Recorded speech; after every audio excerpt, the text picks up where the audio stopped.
Hello बच्चों, आप लोग कैसे हो। इस चैनल में आप सबों का स्वागत है। बच्चों, आज हम लोग नंबर सिस्टम चैप्टर में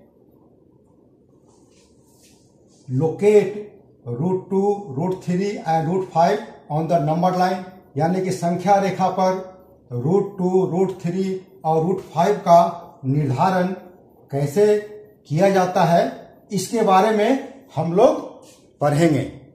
ठीक है बच्चों, चलिए शुरू करते हैं। इसके लिए बच्चों हम लोग एक एक करके पहले हम लोग √2 का निर्धारण कैसे किया जाएगा, कैसे निरूपण किया जाएगा उस संख्या रेखा पर, पहले इसको देखते हैं। इसके बाद √3 पर चलेंगे, फिर √5 पर चलेंगे। इसमें बच्चों ध्यान क्या देना है कि इसके लिए आपको क्या क्या आपके हाथ में होना चाहिए, मैं वो बता दे रहा हूं।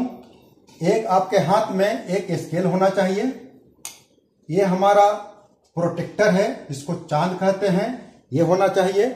और उसके बाद ये हमारा कंपास बोला जाता है, इसको हम लोग प्रकार हिंदी में बोलते हैं। ये आपके हाथ में होना चाहिए। एक पेंसिल होना चाहिए और एक इरेजर होना चाहिए, यानी कि रबर होना चाहिए। और इतने सारी वस्तुएं आपके हाथ में होनी चाहिए, तभी जाकर के आप संख्या रेखा पर इनमें से किसी एक संख्या का या जो भी संख्या मिलती है ना, उसका निर्धारण आप कर सकते हैं। इसके लिए हम लोग थोड़ा सा चलते हैं कि एक समकोण त्रिभुज जो होता है, इसका हम लोग इसमें उपयोग करेंगे। और आप जानते हैं पाइथागोरस थ्योरम,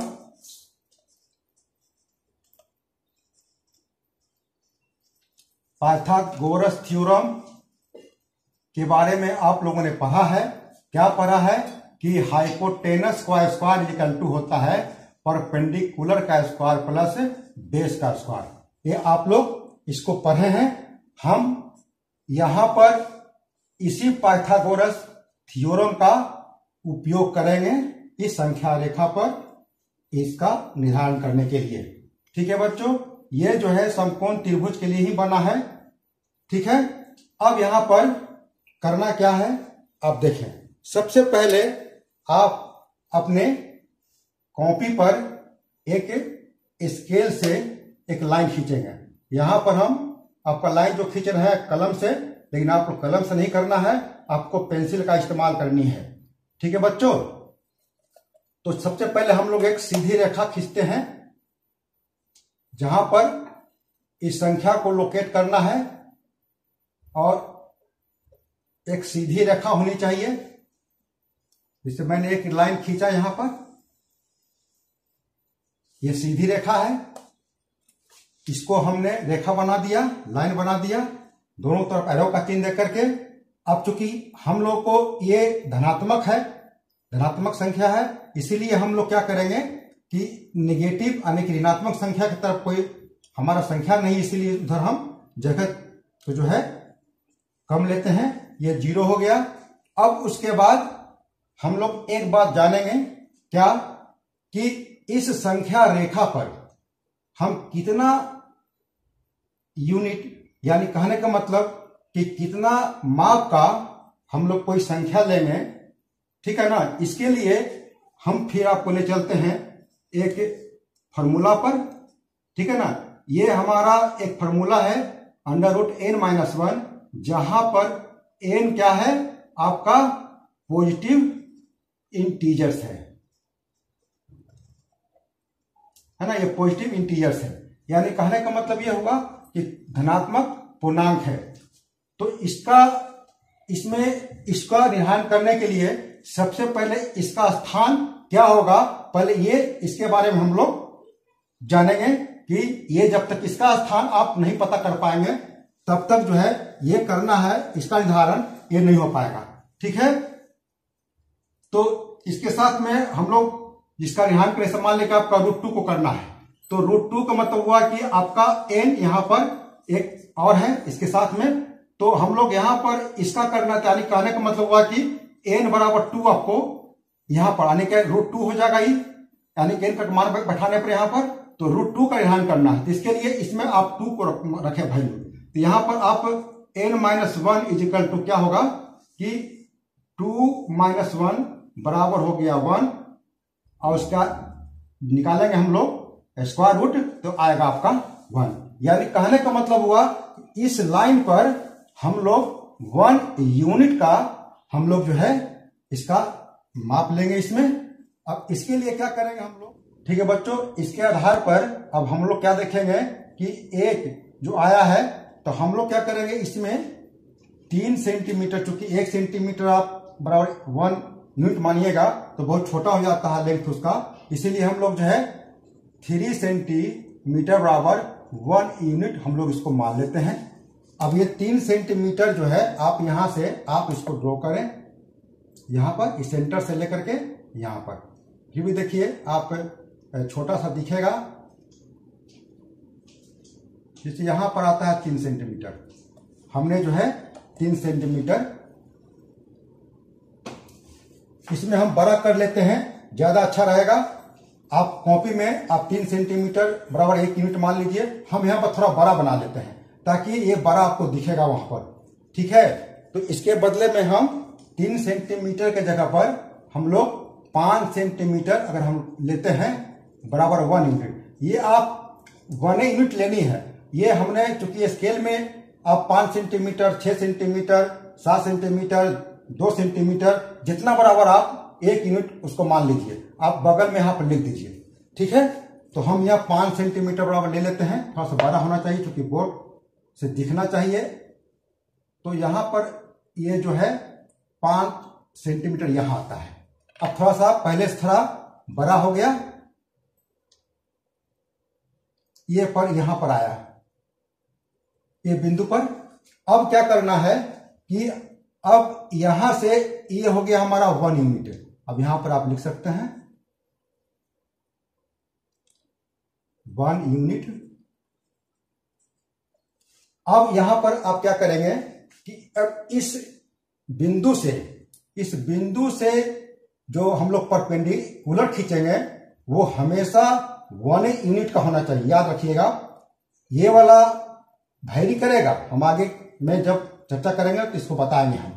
तो यहां पर ये वाला मान जो है परपेंडिकुलर जो होगा है ना, वो हमेशा 1 यूनिट का होगा, ठीक है। तो आप 1 यूनिट को आपने 5 सेंटीमीटर वाला माना है, तो आप यहां से अब इसको हम लोग इसकी सहायता से, ये जो प्रोटेक्टर है इसकी सहायता से यहां पर 90 डिग्री का कोण बनाते हुए बनाना है, ठीक है। तो इसके लिए हम लोग क्या करेंगे, ऊपर समकोण त्रिभुज बनानी है हम लोग को। तो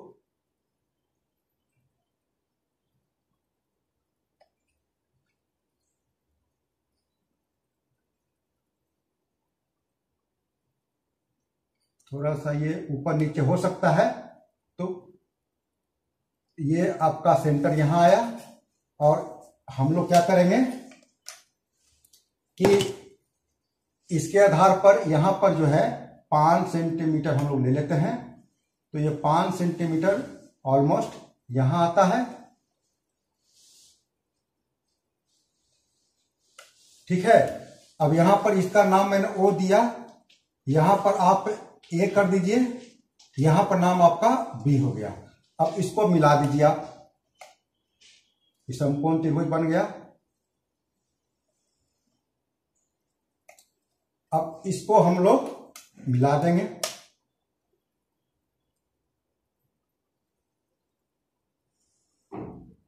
ठीक है। अब ये हमारा पॉइंट बी हो गया, इसको बी। अब ये हमारा ए हो गया, इसको थोड़ा सा बढ़िया से लिख देते हैं। अब हमारा जो है यहां से यहां ये हमारा 1 यूनिट है, इसको हमने 1 से दिखा दिया, यानी ए बराबर 1, यहां पर यूनिट हो गया, यानी यहां से यहां 1। अब अगला भी इसी सेम मेजरमेंट का आपका होना चाहिए, अगला पॉइंट भी याद रखिएगा, क्योंकि मैंने इसके बारे में 8th क्लास में मैंने डिस्कस किया था।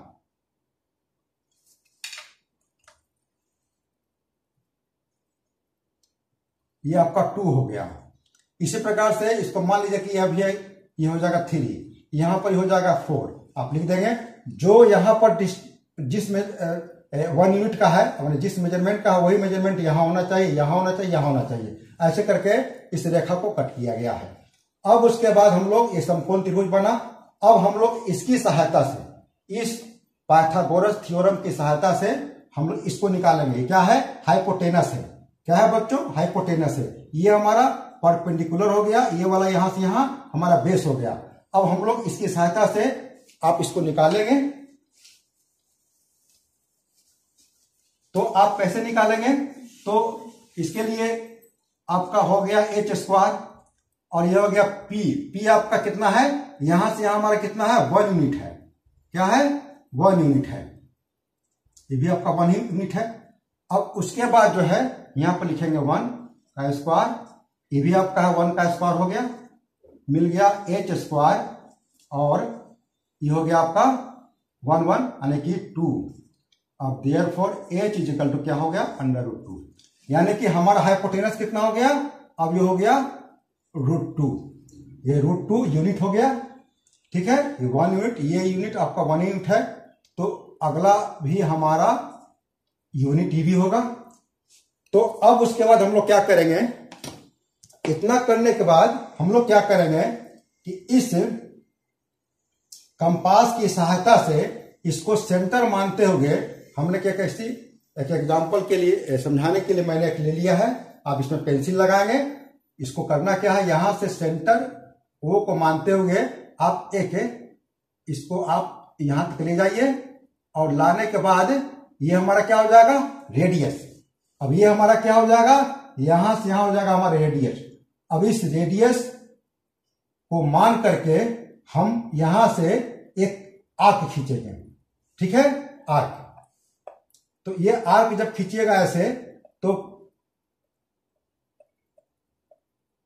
देखिए यहां पर ऐसे करके आएगा, गिरेगा ये, है ना। यानी कहने का मतलब आप उसको बनाएंगे तब बनेगा आपको ये आपका ऐसे करके नीचे की ओर आपको कट कर, यानी ये आएगा चाप ऐसा, ये ऐसा आर्क आएगा। ऐसे क्या करना इसमें है? यहां से यहां आप उस कंपास की सहायता से अब इसको माप लेंगे। आप मापने के बाद सेंटर बनाते हुए यहां से आप एक चाप खींचेंगे, है ना, जो हमारा इस संख्या रेखा के इस बिंदु पर, यानी कि वो बिंदु अगर हम लोग P मान लेते हैं तो ये P पर कट करती है। ये बिंदु ही हमारा जो है √2 को लोकेट करता है। ये हमारा बिंदु क्या है? √2 को लोकेट करता है। ठीक है बच्चों, तो इस प्रकार से हम लोग √2 को संख्या रेखा पर लोकेट कर सकते हैं। अब आगे बच्चों हम लोग चलते हैं √3 का कैसे निर्धारण करते हैं एक संख्या रेखा पर, उसकी चर्चा करते हैं। ठीक है बच्चों, इसका स्क्रीनशॉट लेने के लिए कुछ समय आपको दे देते हैं। चलिए ठीक है।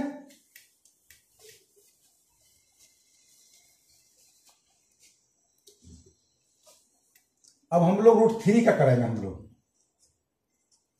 अब √3 का बस ये जो फॉर्मूला हमारा है, इस फॉर्मूला को फिर ध्यान में देना है।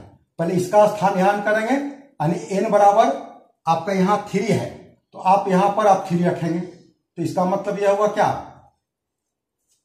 √3 -1 बराबर क्या हो जाएगा? 2 - 1 बराबर क्या हो जाएगा? √2। यानी कहने का मतलब क्या हुआ कि आपका जो बेस होगा वो √2 होगा। ठीक है, अब जब ये √2 होगा तब आप इसका निर्धारण कर सकते हैं, क्योंकि आपने n और n का मान आपने 3 रखा है। तो ये √2 का पहले क्या स्थान होगा उसको पहले इसमें देख लेते हैं। इसके लिए पुनः जो है आपको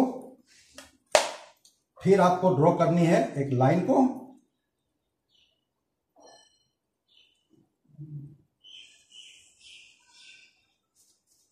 अब उसके बाद यहां पर आप 0 कर दें। हमने पिछले एग्जाम्पल में मैंने 5 सेंटीमीटर बराबर 1 यूनिट माना है, यहां भी आप अब यहां पर हम लोग क्या करेंगे, इस पर √2 को तो यहां हम ऐसा नहीं कर सकते हैं। हम लोग क्या करेंगे, इसको बनाने के लिए हम लोग √2 को पहले बनाएंगे। याद रखिएगा बच्चों, जब √3 आएगा तो आप सबसे पहले √2 को बनाएंगे, तब जाकर √3 बनेगा। इसके लिए आप पुनः जो है वही आप खींचे, आप ड्रॉ करें।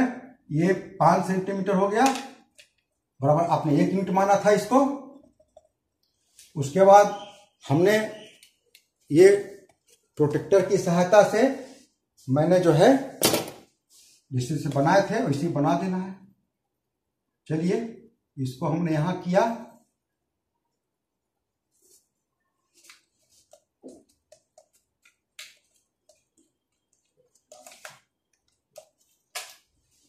उसके बाद हम लोग जो है इसको मिला देंगे 5 सेंटीमीटर।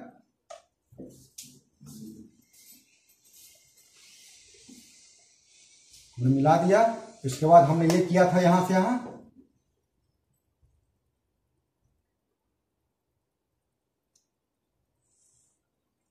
ये हो गया, और ये हमारा 1 यूनिट था। इसके अलावा ये भी 1 यूनिट था हमारा। अब उसके बाद क्या करेंगे हम लोग, अब इसको हमने निकाले थे क्या, √2। अब आप जो है अब इसी को बेस बनाना है। क्या बनाना है, इसी को बेस बनाना है। और बेस बना करके यहां से आप क्या करेंगे कि ये आपका, क्योंकि हमने 5 सेंटीमीटर को मैंने 1 यूनिट बनाया है, तो इसीलिए अगला भी ये 5 सेंटीमीटर ही इधर ड्रॉ होगा, तभी आपका 1 यूनिट होगा। ठीक है, तो यहां पर आप फिर इसी की सहायता से क्या करेंगे, अब हम लोग जो है यहां से इसको बेस, इसको मैंने बनाया है, ये सेंटर होगा। अब यहां पर देखिए थोड़ा सा इसमें आगे पीछे हो सकता है, क्योंकि ये मोटा लाइन पतला लाइन है। आप उसमें जब बनाएंगे, आप ड्रॉ करेंगे पेंसिल से कागज पर यानी कॉपी पर, तो आपको एग्जैक्ट बनेगा। ठीक है, तो आपको एग्जैक्ट बनेगा वो। उसके बाद इसको यहां से मिला देना है।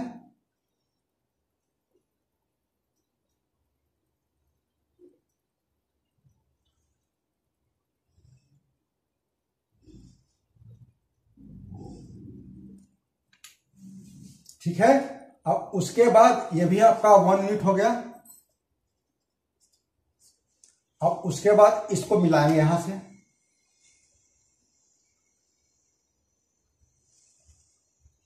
ठीक है, अब ये हमारा जब परपेंडिकुलर यानी समकोण त्रिभुज है, तो वैसे स्थिति में इसका ये बेस हो गया, ये परपेंडिकुलर हो गया, तो ये हमारा क्या हो जाएगा, हाइपोटेनस हो जाएगा।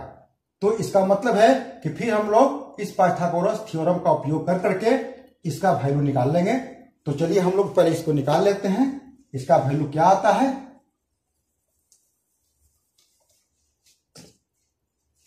देखिए हम लोग निकालेंगे तो h² बराबर p² प्लस b² होता है। p का वैल्यू आपका 1 यूनिट है, b का हो गया ये √2 का स्क्वायर हो गया, ये हो जाएगा 1, इस पर पावर जाएगा, ये पावर इससे ये जो है यहां से 2 बार मल्टीप्लाई करेंगे हम, ये 2 आ जाएगा, इसको मैंने बताया है। अब ये हो जाएगा h = 1 + 2, यानी कहने का मतलब हो गया √3। तो हमारा ये क्या वैल्यू हो गया, √3 आ गया। ठीक है, √3 आ गया। मैंने ये हमने स्थान उस फॉर्मूला से मैंने निकाला था। तो ये जो है, या तो हम लोग इसको करने के लिए पहले इसको बनाएंगे तो ऑटोमेटिक ये स्थान आपको मालूम हो जाएगी, और उसके बाद जो है ये 1 यूनिट होगा। तो जितना आप लिए हैं यहां, उतना ही आप यहां लिए हैं, उतना ही आपका यहां भी जाएगा। ठीक है, और इन दोनों की सहायता से इस थ्योरम को उपयोग करते हुए ये हमारा हाइपोटेनस निकल जाता है। अब फिर वही आप करेंगे क्या कि इस, अब हम लोग यहां क्या करेंगे कि यहां पर इस सेंटर बना करके यहां पर इसको माप लेंगे और उसके बाद हम लोग एक इसी सेंटर से एक आर्क हम लोग ले लेंगे, खींचेंगे हम लोग। तो दिक्कत हो रही है, इसको खींचेंगे तो देखिए आपका ये ऐसे घूमते घामते मैंने घूमते हुए जो है आपका ये आपका कट करके यहां पर आएगा, ठीक है। और इसमें और भी देखना है कि चूंकि ये 1 है, आपको दिखाना पड़ेगा जितना ये मापे हैं उतना ही आप इधर भी आप बनाएंगे,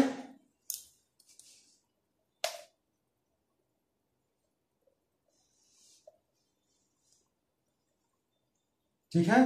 तो उतना ही आप आगे भी लेंगे हम लोग, सेम लंबाई का ये होगा। इस प्रकार से ये 2 हो जाएगा, ये 3 हो जाएगा, इसको आप लेंगे, ठीक है। अब ये जो हमने आर्क खींचा, तो ये आर्क जो है जब बनाएंगे आप, तो ये आर्क जो है आपको यहां पर जो कट बिंदु हुआ है, जो बिंदु यहां पर आया है,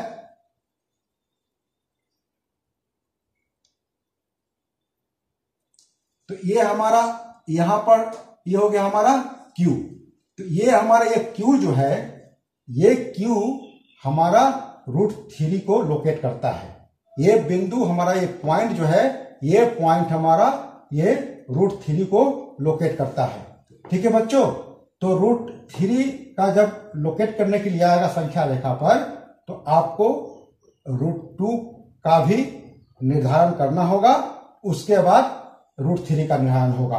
और इसके लिए याद रखना है कि √2 का जब करेंगे निर्धारण, तो जितना यूनिट का जितना मेजरमेंट का आप एक यूनिट बनाते हैं उतना इधर चलेगा, उतना इधर भी चलेगा, सेम चलेगा। और इसके बाद हम लोग इसको हाइपोटेनस ये हो जाएगा, ये हमारा बेस हो जाएगा और ये परपेंडिकुलर हो जाएगा। यहाँ पाइथागोरस थ्योरम का उपयोग करते हुए यहाँ हाइपोटेनस निकाल लेंगे और यहाँ इसको लिख देंगे। और यहाँ से यहाँ हम लोग एक इसकी सहायता से, यानी हमारा जो ये कंपास है, इसकी सहायता से हम लोग इसको मेजरमेंट कर लेंगे। अरे ये रेडियस हो जाएगा, ठीक है बच्चों, ये हो जाएगा रेडियस। इस रेडियस को ऐसे करके हम लोग एक चाप खींच लेंगे, ठीक है, आर्क खींच लेंगे। और जिस ये संख्या रेखा के जहां पर वो काटती है ना, तो एक बिंदु होगा, वो बिंदु हमारा Q कहलाएगा। जहां पर वो कट करती है ना, उसको हम लोग Q बिंदु से लोकेट करेंगे और यही हमारा जो है √3 हो जाएगा। क्या हो जाएगा, यानी कि संख्या रेखा पर इस √3 का स्थान कहां आया, यहां पर आया, ठीक है। तो इस तरह से बच्चों √2 और √3 का हमने निर्धारण किया। अब आगे चल करके √5 को देख लेते हैं।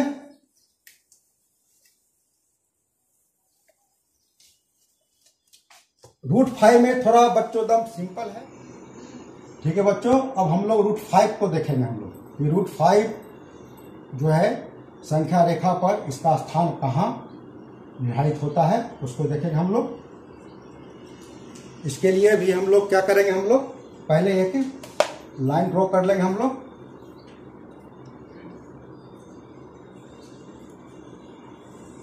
चलिए एक लाइन ड्रॉ कर लिए हम लोग। अब इस लाइन को ड्रॉ करने के बाद ये हो गया हमारा 0।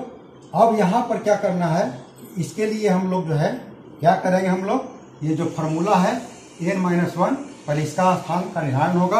अब तो यहाँ पर √5 लानी है, तो यहाँ 5 रखेंगे हम लोग। जैसे ही आप 5 रखेंगे हम लोग, तो ये 5 - 1 यानी कि हो जाएगा 4 और ये हो जाएगा 2, यानी कि हमारा ये 2 यूनिट का होगा, ठीक है। तो यहाँ पर हम 5 सेंटीमीटर बराबर 1 यूनिट माने हैं, ठीक है। तो 5 सेंटीमीटर बराबर हमने 1 यूनिट माना है, तो 1 यहाँ लिखिए, ठीक है, 1 हो गया। अब यहां पर अब 5 सेंटीमीटर यहां आएगा, ये हो जाएगा आपका 2। यानी कहने का मतलब हमारा क्या होगा कि अब आपका यहां से लेकर के यहां तक लेना है। क्या करना है, यहां से लेकर के यहां तक, यानी आप यहां से लेकर यहां तक को बेस बनाना है, ठीक है। क्योंकि हमारा ये 2 यानी कि जो इसके अनुसार हमारा स्थान इसका आया है 2, ठीक है। तो यहां से लेकर यहां तक हम लेंगे 2 यूनिट, ठीक है बच्चों। अब उसके बाद परपेंडिकुलर तो हर हाल में आपका 1 यूनिट ही होगा, जो 5 सेंटीमीटर के बराबर होगा। ठीक है, तो उसके लिए हम लोग क्या करेंगे, फिर इसी प्रोटेक्टर की मदद से हम लोग जो है 90 डिग्री का ये कोण बनाएंगे यहां पर। अब उसके बाद इसको 5 सेंटीमीटर नाप करके इसको बना देते हैं, ड्रॉ कर देते हैं। तो ये हमारा, अब इसको यहां से यहां मिला देंगे इसको। अब यहां मिलेगा जाकर के,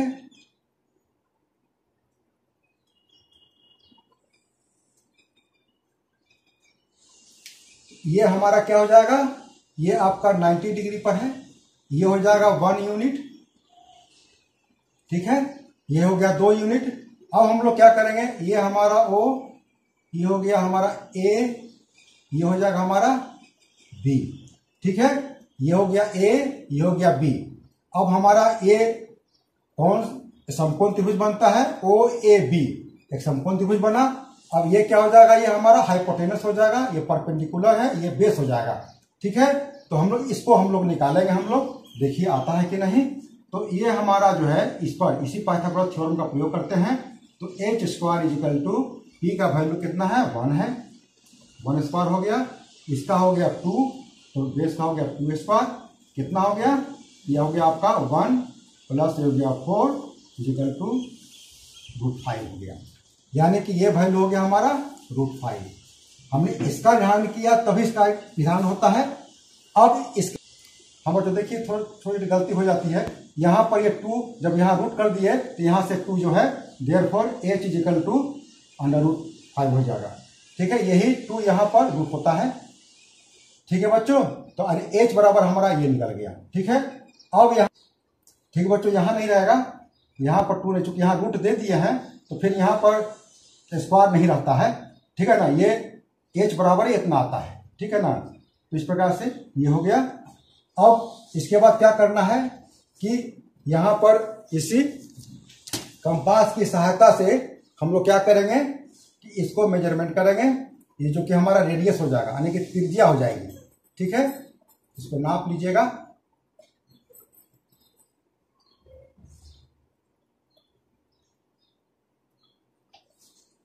देखिए ऐसा आया। अब इसको इसके आधार पर आप चाप एगो आर्क खींचेंगे तो इधर की ओर आएगा। ठीक है बच्चों, यहाँ से यहाँ भी मेजरमेंट हम ले लिया, 5 सेंटीमीटर का 3 हो जाएगा। यहाँ से यहाँ लीजिएगा तो ये आपका 4 हो जाएगा। ठीक है, अब यहाँ पर हमने बताया कि इसके ये जो हमारा कंपास है इससे हमको एक रेडियस ले लेनी है, यहाँ से यहाँ मेजरमेंट कर करके।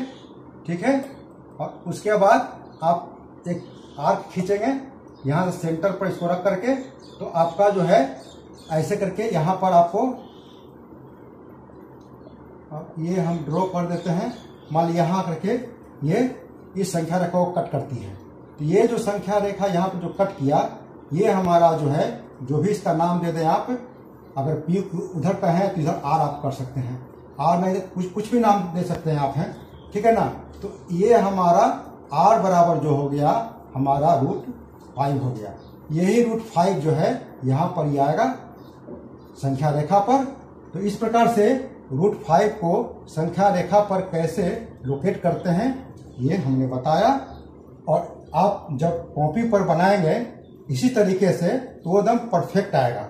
ठीक है बच्चों, अब हम लोग बच्चों नेक्स्ट वीडियो में पुनः मिलेंगे। धन्यवाद।